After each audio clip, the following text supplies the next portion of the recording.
Section 9, parallel parking. Well, again, things have changed over the years. Parallel parking nowadays, a very modern car does it all by itself. You just push a button and it does it by itself. But parallel parking is quite an art, and it's really taught the wrong way by many driving schools. I'll just go into that. I'll quickly verbalise what you do. You pull up alongside a car no further than a metre wide of the car, parallel to the car, your back wheel level with his back wheel. Then you put it into reverse. This is with indicating, of course, to pull over. Put it into reverse, full lock of the wheel to the left as you start moving the car. It must be dynamic steering. And reverse back until you get a 40 to 45 degree angle. Stop the car, straighten the wheel up dead straight, and that's nearly always 2 turns of the wheel, so the wheel's facing you. Then go straight back until your left hand front of your car has cleared the arse end or the back bumper of the car you are parallel parking behind. When that has happened, full lock to your right, and you'll tuck us straight into that bay. It's really that simple.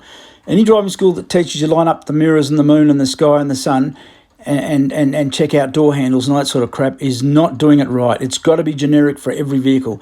When I teach to park alongside a car or a trailer or a motorbike or a truck. It doesn't matter. The same principle applies. So it's critical to have a driving school that teaches you properly. If you don't, you're going to have a lot of trouble with this parallel parking. I've lifted that butt the wrong way. Okay, you get it good and you get it right, because one of the few things they still do in driving tests apart from normal driving. They don't do a lot of things in tests anymore, but a parallel park is something they always do. Obviously, when you pull up alongside the car, you indicate to tell people you're pulling over. You indicate left to pull up alongside.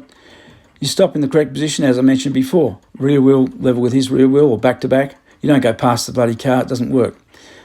When you finish your parallel park, as I described how you do it, you don't belt the curb. Obviously, as you tuck her in, you just check your left mirror as you're coming in. And that's really important. Parallel parking is a bit involved. It's something you can't just tell on a 3-minute video. But any questions, by all means, fire away. I'm happy to answer them and show you a lot more. And I don't get paid for this.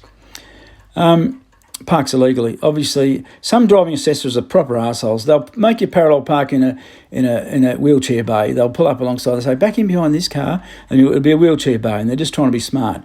If it's an illegal park or a bus stop, they like to play little games like that. It's not allowed to happen. Don't let them play games. Tell them to get their bloody head together and stop playing games. Do a parallel park where it's legal and practical. It's not appropriate just to go and park wherever you feel, wherever they decide to want to catch you out on. So parallel parking is critical.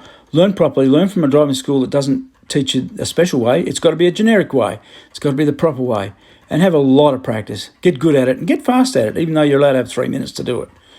Parallel parking is good. When you learn how to do it, it's fun. There's nothing better. And that's parallel parking.